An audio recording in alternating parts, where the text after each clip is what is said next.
Luma and the Canal of Quiet Lanterns. Luma arrived at the canal at the hour when roofs traded their edges for softer lines and the water learned to keep every lamp as a patient twin, and on the stone quay she found a long narrow boat waiting with cushions that remembered many calm evenings.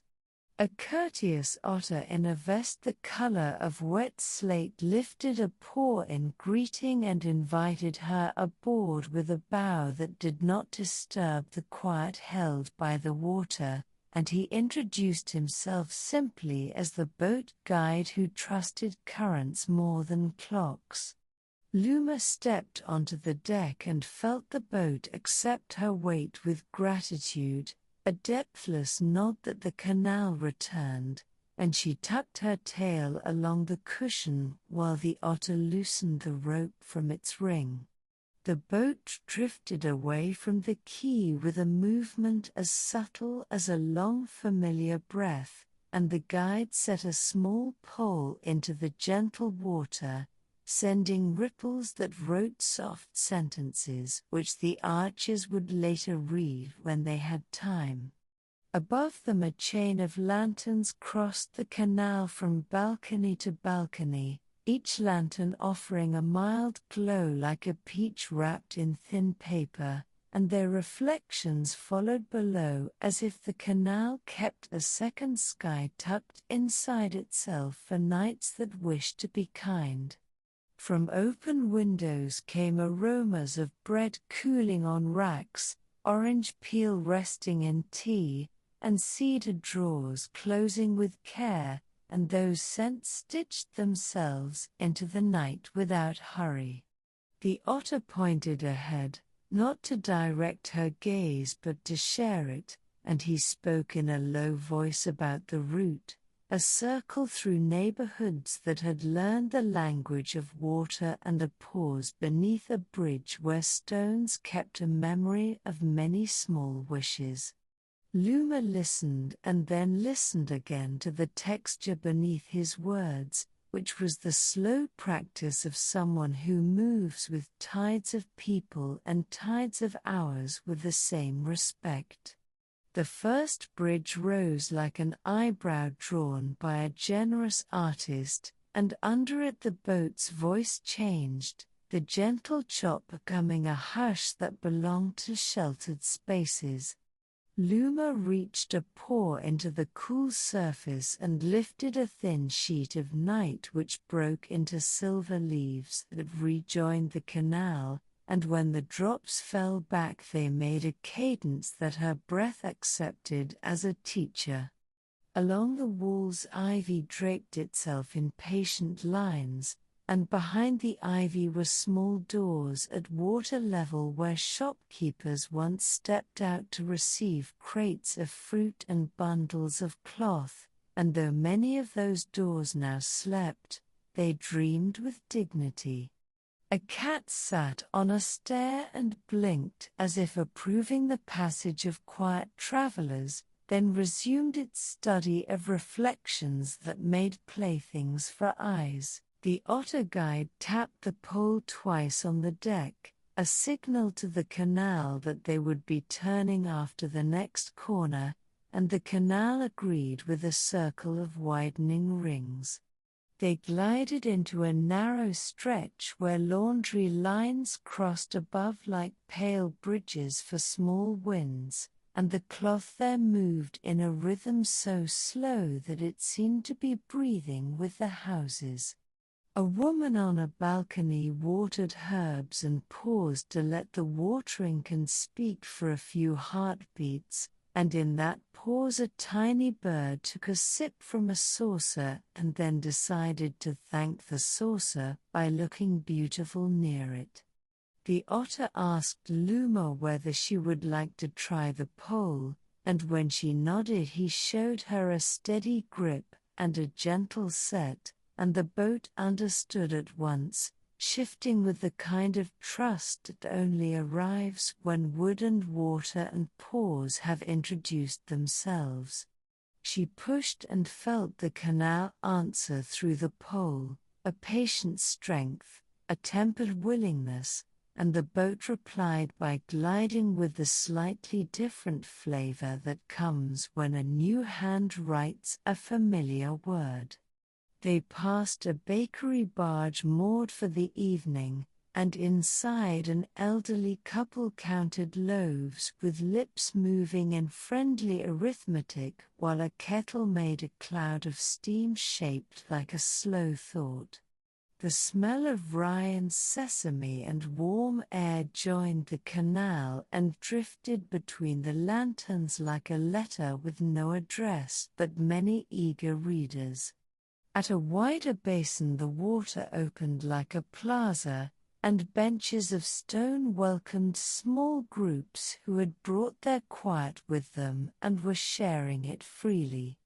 The guide steered toward a wall where climbing roses leaned to see their own reflections, and he told Luma that this was the hearing wall, a place where the canal likes to listen to those who have come to listen to it, a circle of attention that confuses hurry until it walks away to find a busier street.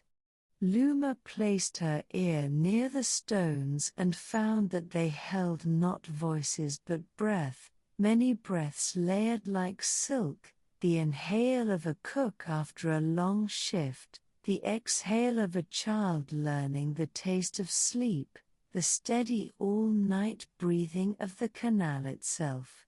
She felt those breaths align with hers without erasing the particular music of her lungs. When they pushed off again, the boat moved toward a quarter of workshops that practiced patience in wood and paper. Through a warehouse door she glimpsed a carpenter smoothing a board, and each pass of the plane sent curled shavings into a basket where they settled like small moons ready to become cedar pillows. In another doorway paper sheets dried on strings, and their wet surfaces caught the lantern light and then let it go with a smile that could be felt more than seen. The otter spoke about an upcoming bridge with tiled under ribs that carried rain sounds even on dry nights, and how he liked to pause there so travelers could learn a few syllables of that language. Under the bridge the air cooled and a borrowed drizzle began to speak from tile to tile, a music that asked for nothing other than to be heard all the way to its own ending. Luma closed her eyes and the borrowed drizzle arranged itself across her fur like a sentence that would wait politely until she was ready to read it again. Beyond the bridge the canal narrowed until the boat seemed to be threading a needle, and the balconies leaned forward with plants that had grown friendly with passers-by. A child waved a paper fan and the air moved just enough to place a small coolness on Luma's nose, and she returned the wave with a nod that meant thank you for sharing your wind. The boat curved into a side canal that behaved like a whispered secret the whole neighborhood shared, and the walls there wore murals of quiet animals in earth colors, fox and deer and heron and tiny hedgehog, each depicted in repose among leaves, their eyes half closed, guardians of stillness painted by someone with steady hands. The guide let the pole rest and allowed the faint current to carry them, and into that rest he placed a story about the festival of lantern names that the canal holds once each season, when residents write a single kind word on thin paper and slide it into a lantern before setting it afloat. Some choose welcome, some choose enough, some choose return soon, and the words travel on water, learning to glow from the inside, until dawn collects them as a harvest of gentle intentions. Luma imagined that river of words and thought that perhaps the canal remembered them even when the season was over, because kindness rarely forgets its own roots.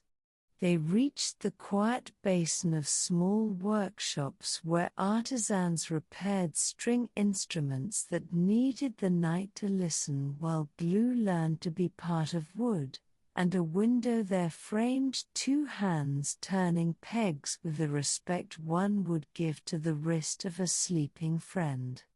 The guide offered Luma a small cup of barley tea from a thermos, and the cup warmed her paws just enough to teach her the correct posture for gratitude. They shared the tea in a silence that breathed easily among hanging nets and coiled ropes and the soft glide of a cat along a rail. The canal widened again at a park where willows leaned like grandmothers telling jokes too tender for laughter, and benches kept the shapes of people who had believed in the usefulness of sitting. A caretaker in canvas swept the path not to make it perfect but to remind the path that someone cared, and his broom drew slow lines that the willows approved. Luma admired how the night arranged labor into something that felt like kindness. The guide spoke of the resting island ahead, a tiny oval of garden encircled by a low wall, reachable by a small arch bridge, and he asked if she would like to step there to stretch and meet the island keeper.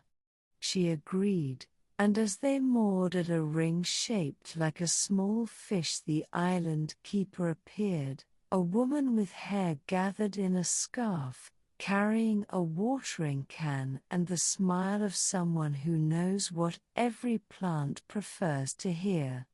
The island held thyme and mint and lemon balm, and paths of brick that remembered many conversations conducted in soft voices.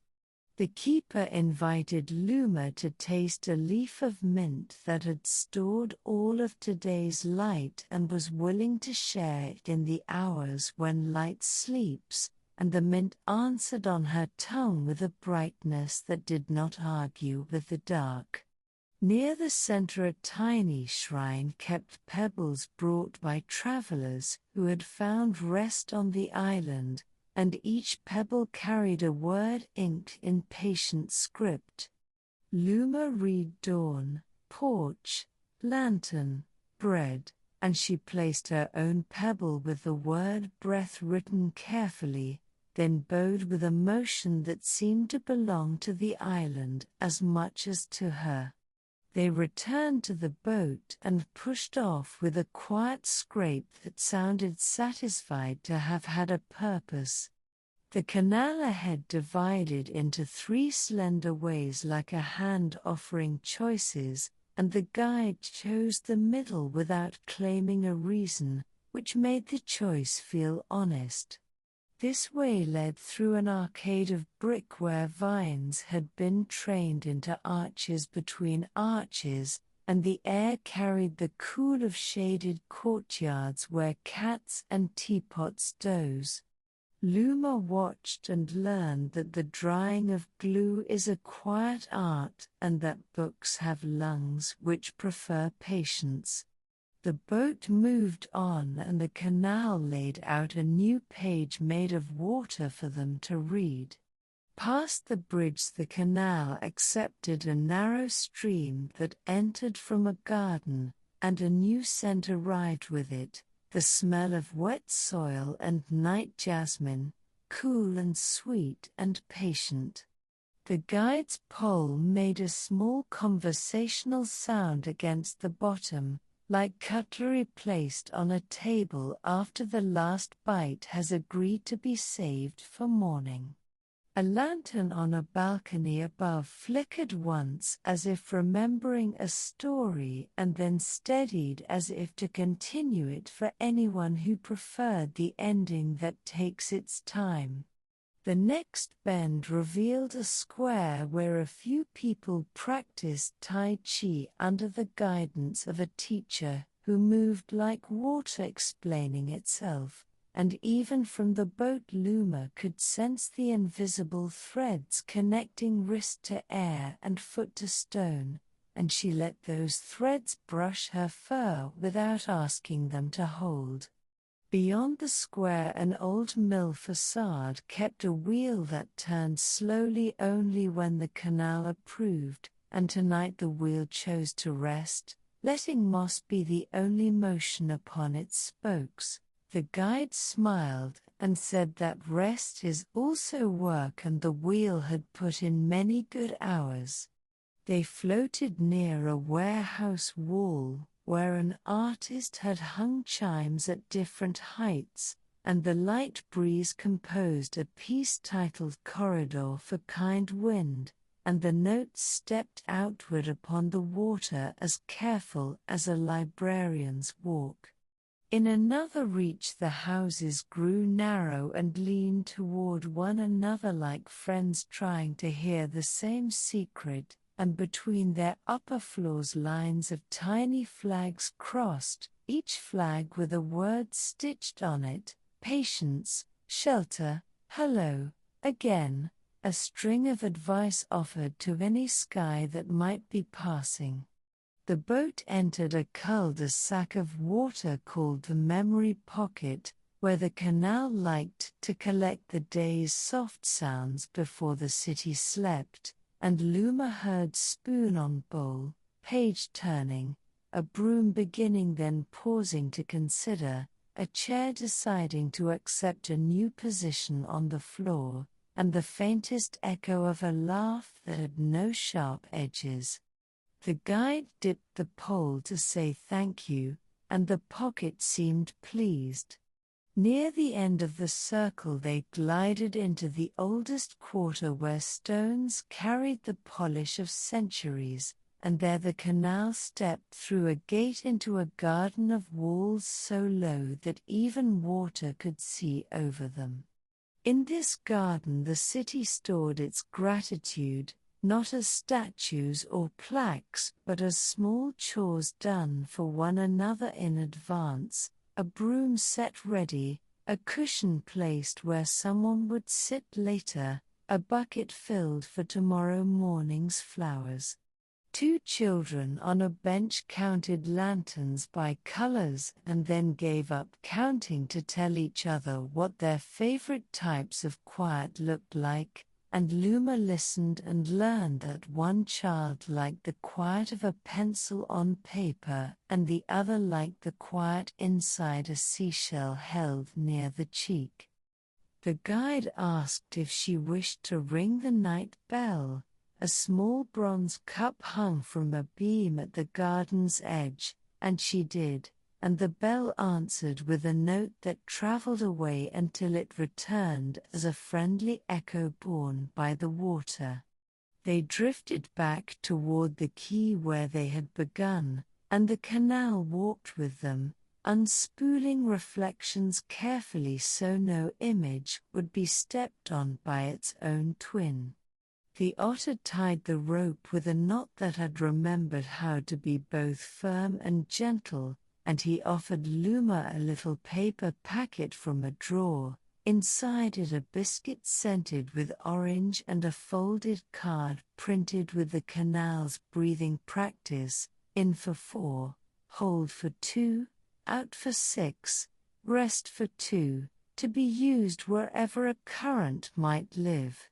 Luma thanked him and stayed seated while the boat settled into the slight rock that meant good work had been done without noise. She looked up at the chain of lanterns and now noticed that one lantern flickered in such a way that it seemed to be winking in slow time, agreeing that the circle had been pleasing.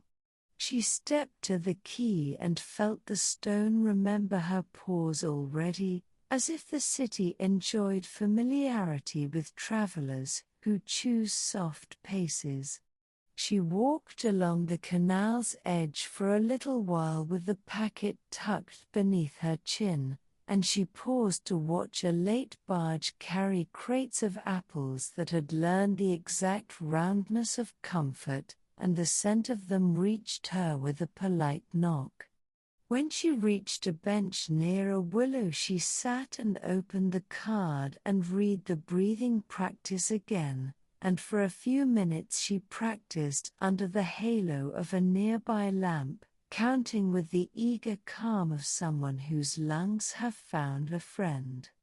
The canal listened and kept the count in its own way, perhaps with ripples or perhaps with small currents arranged like beads beneath the surface. She closed the packet and imagined the roots inside her that were like waterways, the currents that carried warmth and the inlets where thought could anchor, and she promised to treat them with the same care the otter gave his boat. The city spread itself as a map of kindness now, a series of small bridges between one contentment and another. When she stood to leave, a breeze lifted the leaves of the willow and the shadows moved across her fur in bands that looked like the passing of friendly clouds.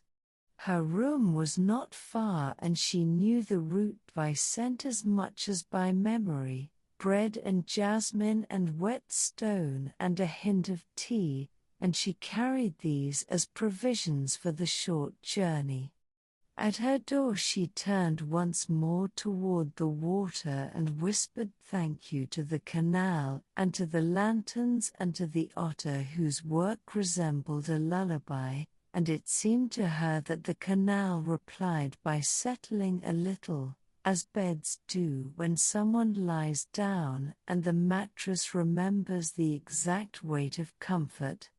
She went inside and placed the biscuit and the card on her table and opened the window so that the night could continue breathing with her, and while she lay down she imagined that the canals within her body were lined with tiny lamps and watched by patient bridges, and that a small boat would make a circle there too, checking each quiet key, delivering warmth, collecting hurry and setting it on a bank where vines would make a gentle use of it.